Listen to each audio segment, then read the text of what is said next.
hello, everybody, and welcome to the Tom and Lonnie Chat, your favorite machine shop, machine tool monthly podcast. And we've got an exciting roundup this episode. Yeah, episode whatever. We should really look that up. And let's see, who do we have out there in the waiting room? How about our friend Steven? There he is. Hey, Steven. I like What's up, the shirt. Tom? Were you in Hawaii or something, man? What's the deal? It kind of looks like I'm on vacation a little bit. We've got we recently did a renovation of the office towards the end of last year, and we've got all these really cool meeting rooms now with like sort of like the AMT blue vibe going on. But it's a great place to record something like this. Well, I was even looking at it. It kind of looks like you got the little something right behind you. It looks like a little stem into the grapes going over there. So this is a lamp, but sadly it doesn't give me the right lighting, so we have to leave it off. I was hoping it would work better, but very cool. Well, always something cool over at AMT. And I think we got one more person here, Cyber Kyle. There you are. Hey, welcome aboard, Cyber Kyle. Hello. How are you all doing? Well, as we say here in Georgia, just peachy. How are you? I'm doing well. It's been a fun week over here at the Georgia Tech side. That's for sure. Excellent. Well, and sort of sadly today, we're not going to have our friend and colleague, Dr. Lonnie Love. He was actually out here visiting, and he had to cut his trip short and head back over to Albuquerque. Of course, we all know he's over at Sandia. But he sends his best to everybody. We will see him at our next podcast. But we thought, it will be good to get this podcast out. It's kind of a timely thing and a little bit of a break from some of the, let's say, heavier duty technology stuff coming up, which we'll talk about towards the end. We have got some really cool stuff coming up in the next few podcasts. But this time around, we've asked Kyle to talk a little bit about one of these newfangled programs, ChatGPT. Right. So you've heard about it. Hey, ChatGPT, write me a letter of recommendation or, write an essay. I'm sure all you junior high and high school students out there listening to our podcast are thinking, oh, yeah, I had to write one of my reports and so forth. Well, we're not going to talk about how you have it write a report or anything like that. But what we are going to talk about a little bit, Kyle's just going to give us a couple of pointers on, what it is and so forth and how we might use it. And I think most importantly is, is ChatGPT going to replace you, programming your CNC machine tool?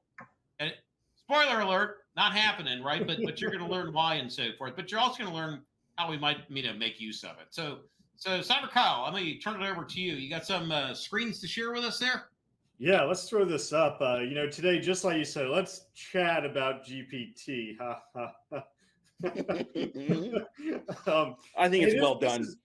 This is a really interesting program, right? It's not so much as a program itself as one of these fancy AI ML models that everyone hears so much about. Today, we just want to break it down a little bit. What is ChatGPT? What is a large language model? And then how do you use it? How do you not use it? And what should you absolutely not be worried about with ChatGPT taking? Hey, Kyle, before you get into large language model. And people might hear it as an LLM. You did mention, AI and AI and ML, where it's artificial intelligence and machine learning. By the way, my preference, right, is real intelligence. And the other thing I will tell you right now is I've seen real stupidity beat artificial intelligence every time, right? So again, cautious about that. But maybe you could talk a little bit, hey, AI, machine learning, and then get into some of the, just really briefly, so everybody's kind of up to speed on the same playing field here. Let me interject too, because I feel like this is my specialty is idiocy. But I like to tell people when about 2 years ago now, actually, when OpenAI was really coming out with their playground and ChatGPT, and Ben and I here at AMT started exploring its use with the summarization of articles and whatnot. We came to the conclusion really fast: you can't have artificial intelligence. Rather, the late stage artificial intelligence that we strive for can't get there without running into artificial idiocy first. So it's definitely there's some honing that you have to do when using an LLM like this. But I'm sorry, Kyle, you go on now. No, I mean, it's exactly right, right? How many times we've talked about this before in previous podcasts? How many times are you using Google Maps and you're driving down the road and it thinks, oh, wait, it's actually faster to get off at this exit and immediately get back on the interstate? That's crazy, right? There's absolutely no reason to do that when you can look ahead and see there's no accident, no crash, or anything like that. But we talk AI, right? Artificial intelligence, and it's just that. It's artificial intuition, artificial interpolation. It's AI and ML for the vast whole majority is really good at the box. You take the box, and we know the endpoints of the box, and maybe we don't know between the lines, but AI is good to interpolate between them. But if you get outside of the box, that's where AI and ML is just not so good. And we're actually going to see an example of that later on today. It's really good at working between the lines, but you want to be creative outside real intelligence. That's pretty hard for a machine learning model to use. Yeah, so I mean, ChatGPT, one of my favorite comics about it is we get to the Terminator scenario where, oh, hey, look, ChatGPT can take this single bullet point, write my whole email for me, and then the person on the other side is saying, oh, look, I can take this whole email and summarize it with ChatGPT to my single bullet point. And it's kind of true is what it is. Fundamentally, ChatGPT is taking a prediction of the next word. So it has had ChatGPT is a program. And what we do is it's been exposed pre-2021 to a whole database of text.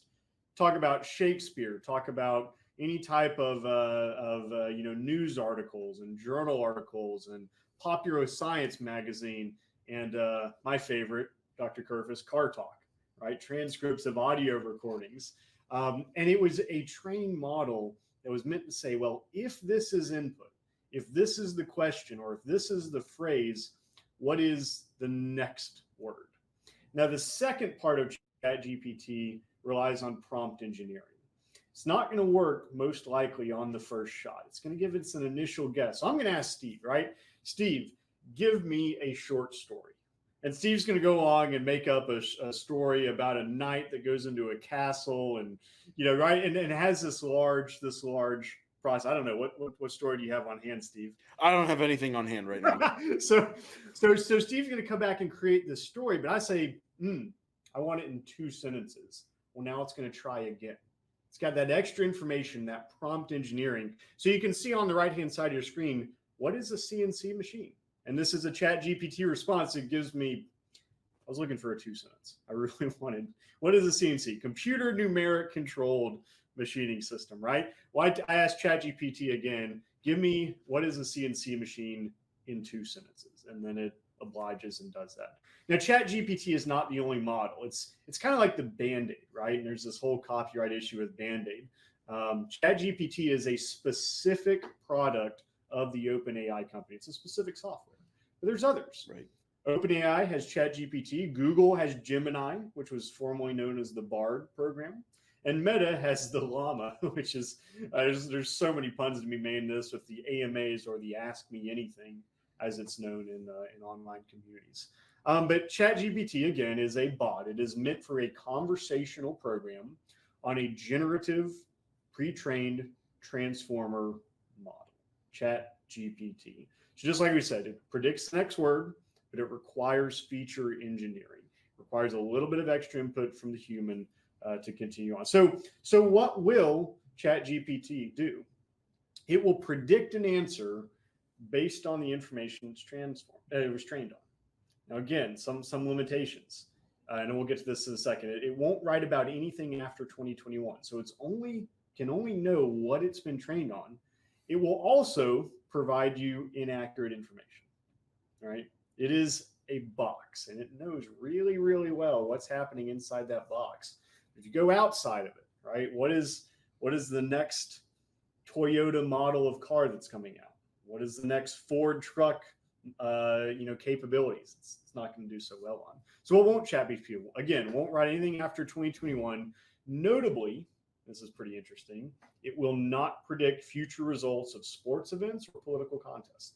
You can imagine why. It also won't discuss some hot topics. There's, OpenAI has put in some very strict, hard boundaries on what ChatGPT is allowed to report on, and it also will not look up web results. And this is a key factor, right? It will not go search Google or search Bing. Yeah, Bing is still out there, right? Or Yahoo search, right? But it will interpolate based on the language, the books, the articles, the conversations that it was trained on. So I want to stop here for a second. So you all have had some experience with ChatGPT. I've used it to write short segments before. I've even used it to make some very small programs. So I'm very curious, Steve. Steve and Tom? What's your experience with ChatGPT so far? I can go first. So I definitely, being a technology analyst here at AMT, there's a lot of industry news. There is a ton of manufacturing news, and a lot of it is very high level. And with all of the articles that come out on a daily basis, it really makes your eyes roll when a platform, name any of them. I'm not going to pick on anybody, um, but it really makes your eyes roll when an article is super long-winded, when you have to scroll and scroll and scroll just to get to the end of it. And and I personally love using it to summarize long-winded articles, and sometimes any article that comes across. um, it's really good at like finding what was the point of this, what were they trying to say. That is one area where OpenAI has been insanely successful with their training of the model. Because it is trained in some cases on classic literature, maybe not OpenAI's, but I know other LLMs are trained in some of the classic stuff. Um, and for that reason, it's been hugely helpful for me. And if an article seems interesting enough, or if it's a really hot topic in the industry, then sometimes it's good to read a long-winded article like that. So if the summary that ChatGPT presents me was juicy enough, I'm like, I'll go in for more and I'll actually read the entire article. But there's also methods to summarizing an article. There's a best practices that Ben and I have learned over the years. Um, Immediately right off the rip, Ben and I used OpenAI's Playground, at least, to we would say, hey, summarize this article, and then we would paste the URL, the link to the article. Bad news. Absolutely don't do that, because it will read all of the advertisements in that ad, or in that page, and it will think that the ad information in those advertisements somehow correlates to the information in the article. And if you see any figures or like numbers, any metrics used in your summary, they're going to be way wrong. So when summarizing something like an article, you want to highlight just the text alone, including the title, maybe some subtitles and quotes in here and there, and you want to insert that. And one of the things that I like to do, um, I've noticed rather, is if you tell it to summarize something in a certain amount of characters or in a few sentences, often it gets it wrong. It'll give you maybe 3 sentences instead of two. If you, I dare you to experiment with trying to give it like summarize this in 500 characters, including spaces or less. It can't do it. Not the first time, but it'll present you like 750 characters with spaces, and I'm like, nope, need it shorter. But the beauty of that is, because it's an LLM, or at least one of the beauties and the features of the LLM, especially ChatGPT, is because it's conversational. The more input that you give, the better the result you will get back. We've noticed that for sure. Now, that's on the good side of LLMs. The bad side one AI model that you have forgotten to mention so far, or maybe didn't know about. A social media platform called Snapchat has an AI, and it is god awful. It is the worst. It tries its best, but and it also has its restraints, like its list over here of what it won't do. But and some of them are like federally, or maybe not federally, but some of them are put in there as like safety regulations and maybe even national security relations. So like you can't go on Snapchat's AI and be like, hey, uh, how can I make mustard gas out of household cleaning supplies? And it'll be like, sorry, we can't tell you that. But it's like, okay, I'm cleaning the bathroom and I've got Clorox. What should I avoid mixing with bleach to so I don't hurt myself? And then it's really bad. It'll be like, definitely don't mix it with ammonia. You'll get a mustard gas like result, and you could end up in the hospital. That you can trick it to do really awful things like that. And it's like what should I not mix with gasoline if I don't want to start like really awful fires? Don't mix it with styrofoam. You'll create a napalm like substance. It's really there's some dangers to it. And but definitely stick with the better LLMs like OpenAI's platform, Google. You mentioned Microsoft as well, I think. Yep. Those ones are safe. Those are good to use. So I promise I didn't pay Steve to say that. I was kind of setting you up here. Yeah, I'll just chime in. So first of all, Stephen, I know you didn't have a whole lot of thoughts there, but I'm glad you could expound on a couple of things there. That was no, I think that was very extensive and open, and clearly you've been thinking a lot about it. And secondly, don't try some of those things at home, even though Stephen has just told you how to make napalm and so forth. Please don't. Yeah. Thank you, Stephen. To our 5 to 10-year-old colleagues out there, yeah, don't do that at home. So, but I mean, I think the other thing that Kyle said, right, and to me, this is where the human sort of wins out all the time, at least the innovative human. Um, AI in general, it likes to interpolate, right? So the idea is you train it with some data, whether it's text or whatever, pictures, et cetera, et cetera. You can show it a bunch of pictures of dog, dog, dog, dog, and say, okay, this is a dog, right? Then if you showed a picture of a cat, it has no idea. At best it's going to say not dog, but that's kind of it. So Kyle mentioned it already. It likes AI, ChatGPT, machine learning. They like to think inside the box, right? And what do we always tell? Not always, right? But we tell our engineering teams and so forth. Well, think outside of the box, right? We need an innovative solution. Do not ask AI to think outside of the box.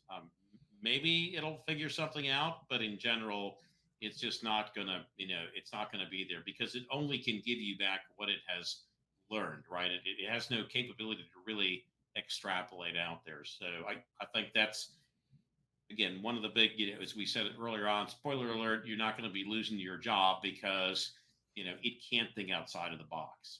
So, okay. And, back over to you. Just like you mentioned, the financial safety critical advice, this is not what you want to put in ChatGPT. Another spoiler alert, don't give it personal information because it's continually learning. This is Microsoft, right? That funds OpenAI. They are exceptionally good at using data. And there's our friends. We had Microsoft on here earlier, right? And that's why we love working with them out of Georgia Tech, is because we do data analytics projects for manufacturing. But they're also continuously learning. They're going to look at what GPT is not good at, or what it fails at, or what it's less accurate at, and then continue to train it. So don't give it personal information. And definitely don't ask it for G code for a particular part. Your job is definitely safe. I can vouch for that. It does not work. I have tried. So as you're going forward, right? I don't know how you all got started, but you can ask it a question, sign up online. It's free. It's not an advertisement for it. Try any of them, right? It's great to convert languages too. And program is short. If you're a programmer for Python or JavaScript or HTML, it's excellent at making little snippets of code, but you want to proofread the response. Don't ask it to write a cover letter and and for yourself when applying for a job, and not actually verify what it says. And but the last thing I want to end on today is a special note that it does work on your cell phone, on your iOS or your Android devices, but I'm very sad to report that it does not work on Tom's BlackBerry or pager. So that is just a side warning there, but it does work on Android and iOS. So yeah. Someday the BlackBerry will come back. Nice Easter egg. Well done. Built up that one, didn't you? Yeah, but even like for letters and so forth, right? I had a colleague who said, "Hey, write a letter of recommendation," and in that letter of recommendation, it said, "Well, let's say writing a letter for Mr. Stephen Lamarca." That letter of recommendation could even come out and say something like, "Well, you'd be lucky to get Mr. Stephen Lamarca to work for you." Okay, how do you want to interpret that, right? And again, you have to pay close attention because it doesn't understand a lot of these nuances, in the language and so forth. So I think manufacturing jobs from ChatGPT are safe. I think this is a very interesting technology, and there's certainly ways that we can be leveraging it to help and to assist. But that's assistive, augmented intelligence, not true real intelligence. You should be using it, and I think I'm very glad, Kyle, that you touched on some best practices, things not to do, because the truth is, I think we all should be using it. It can make us better, but it does not do the work for us. That's right. Just it's a tool, it makes things easier. It has a purpose, and it can't be abused, or should not be abused, rather. Right. Again, not unlike Google Maps or Apple Maps and so forth. As Kyle was saying early on, I think probably every one of us have run into a situation where you're like, yeah, no, whatever Google Maps is telling me is not right. I think we've also run into a situation where we're like, oh, I don't believe it, and then you're like, oh, I wish I would have listened to it because there was an accident and so forth. So, but the ability to determine, yeah, there is something that's not right, or there is something that is right, and how do you really use it? I can tell you one of the things. Sometimes I talk to my kids and they don't even know how to get around without it anymore because they bring it up. I know the city. So we're here in Atlanta. I know the city of Atlanta really well, and I don't really need to bring up Google Maps every time I go around. But in general, they're going to do that because that's what they're used to. And is that good or bad? I don't know, right? Is it bad? Well, if your phone, the battery runs out or whatever, and you don't have Google Maps available to you, and you can't figure out how to get home, yeah, that is bad, right? On the other hand, I plug into my car, outlet anyway, every time I use it. So it changes the game somewhat, and you should just be aware of what's changing the game and how things are moving forward. I think Tom, you were also very close to bringing up another good point, which is, if Google Maps fails you, you should try other. There are other options out there, and it's the same with LLMs. If ChatGPT doesn't give you the results that you want, or maybe the way you use it, the way it works with you rather is not. The conversations that you have with it aren't quite the way that you'd like. Try other platforms. Google Maps is very similar to this. I actually have 2 other navigation programs on my phone along with Google Maps. Google Maps I use for efficiency's sake, and it's not always efficient, but I have another app called Kalimoto, and there's one more. But Kalimoto is a navigation app that I use, that it's not in no way trying to get you anywhere on time. It finds you the funnest roads to either drive or ride on. It's pretty awesome. But like there's a flavor for everything. It's the beauty of having so many choices. Yeah. No, I think it's exactly right.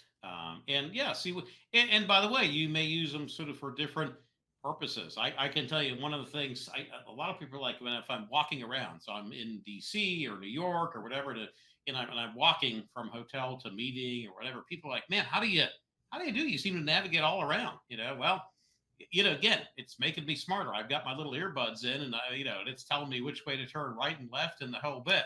But okay, be careful, because now you're not, you're not listening, so you get mowed down by traffic, coming behind you. So. Right. Right. I'm pretty, like, I know we're harping on navigation a little too much, but in my car, because I don't have one of those, I don't have a fancy screen in my car, and I also don't have a phone holder to hold the phone in front of my face. I rely on the Bluetooth connection, and I actually listen to my GPS like a nerd, thinking that it's going to help my active listening skills, and it really hasn't done much. But there is that. Experiment with ways to use it.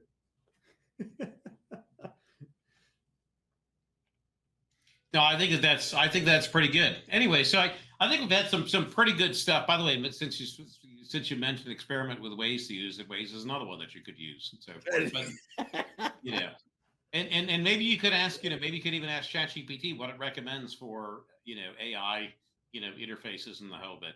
But the reality is, I think we're going to see this really engage across the board. And I mean, I have to say, it's even going to change the way we teach and so forth. But I can tell you, if we look at our programming courses, and I want to write a program to do A, B, and C, yeah, you can easily send it over to ChatGPT, and it's going to give you a program, and it'll work pretty well. But like Kyle said, you want to make sure it's really going to work and so forth before you turn it in. But I think the other difficulty is, you can let it do that work for you, but you better know how it works, because when you're up in front giving a presentation or something isn't quite right and they call you on it, you better know what the answer is. It's, as always, it's kind of the easy way out, right? When life throws you the test, well, that's going to be it. But and as we also said, programming your CNC, you're doing a lot of that stuff. I see where your jobs are safe is if your job requires a lot of domain expertise. So if it's just programming, yeah, you're in a lot of trouble. But if you've got domain expertise for whatever, like programming a CNC machine tool or your CMM or whatever, I think you're in good shape. That being said, these are going to get easier to use and so forth. And really, I suspect programming the CNC tool, we're going to bring this up, and we're going to start to integrate some AI capabilities. We're already seeing it into some of the verification tools and so forth, so that as you're going along, it's looking and saying, well, I might recommend these feeds and speeds, or I might recommend this radius tool, or I'm checking your inventory of tooling, and you've got this tooling available, so you should use this tool, and here are the feeds and speeds for this CBN tool cutting 304 stainless, and here are the speeds and feeds that we would recommend. And by the way, if you're making more than 200 parts, you probably need to order a few more inserts. I mean, those are the types of things that you're going to see going on. For sure. Yeah. So good. Well, I think that's pretty cool. We're kind of getting to our 30-minute mark, and it's been a lot of fun. Any closing thoughts from either Kyle or Steven? I think, stay up to date with this stuff. If this is just an entry into the AI ML world for you, I know we've talked about connecting your machine tool to a Microsoft Excel in one of the last ones. We want to start helping everyone get familiar with these types of technologies, right? This is coming down the pipeline, right? These are going to be more and more and more integrated into manufacturing operations. So stay up to speed with it. Try it out for yourself. Be careful, but also help prepare yourself for the next generation of manufacturing technology. Agreed. Remember to question everything. Don't trust the first result. And remember, it's called, like, for example, with OpenAI, it's called ChatGPT.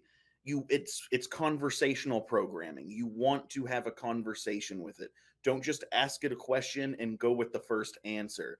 Make sure you ask again, but what about this? Or please make that shorter. Or remember to have a few iterations, have a few dialogues before you settle on a particular result. The results only get better, which is a truth. Yeah. Actually, and I'll sort of wrap up with just a couple of thoughts. Number one is, so Stephen, it's right on the money. Even when you're asking it to write a program, Kyle mentioned it can write HTML. I have a friend, and she works for a major company, and they couldn't get her a programmer right away. So she said, well, let me go to ChatGPT and ask it to write some HTML code for me. So she had a conversation with ChatGPT. It generated the HTML code. She ran it, didn't quite like what she got, and so she said, "Well, that was okay, but here's how it needed to be modified. So this is not exactly what I needed." And after a few iterations, she got what she needed. So yeah, it's not always going to give you the right answer. The other thing I'd like to point out is we have talked a lot about answers, but we do get a lot of people coming to us and saying, "Well, can you?" And I think it's a great example. Can you use AI to pick out my bad parts? Everybody likes picking out the bad parts, right? Of course. Is this a bad part? And my first question is, well, how many bad parts do you make? Well, one part per thousand, one part per 10,000, 100,000, maybe one part per million. One of the things that we know is AI needs a lot of data. And if you've got one part per million, you don't have a lot of data on the bad parts.